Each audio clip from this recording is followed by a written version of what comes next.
In a certain refugee camp in Iran during the war periods, there was a woman named Marianne, who by the time worked as a doctor at the camp helping different families.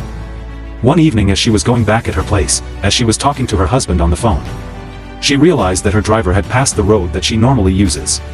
As she asked him what was happening, the driver wasn't talking. Automatically she realizes something wasn't right. And that's where in about 5 minutes later, a group of resistance military blocked her and forces the woman to move out of the car. Within seconds the woman had already become an hostage to the resistance group. The following morning, the news of abduction of an American was already on the table at the Counter-Terrorist Unit Department on Washington, D.C. The unit was led by a woman named Mary. The news of Marianne's abduction caused Mary to call one of her best soldiers who was on American base. Mary debriefed the man and told him that she had a mission. According to Mary, she told the man that she wanted him and her team to enter to Iran and save the abducted woman. Since it was believed that there was a possibility the woman will be executed publicly with one of the war commanders that they had been hunting for years.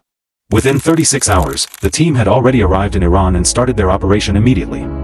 The first plan that they had was to follow a certain man that they believed he was one of the members who took Marianne. Whenever places he walked into, the team was on him very carefully.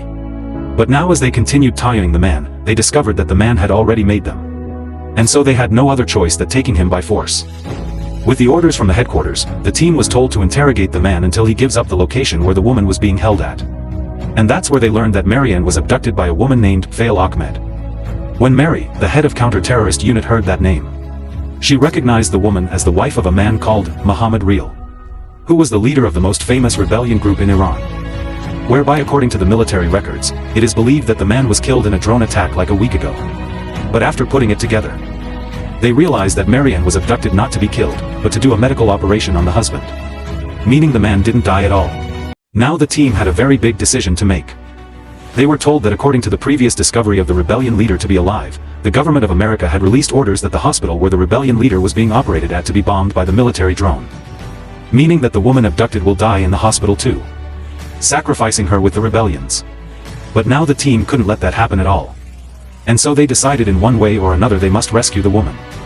The problem was that they had to come up with a plan that will not raise any alarms at the hospital. Because if they make a mistake in being discovered that they were around, that will be the end of their breathing journey.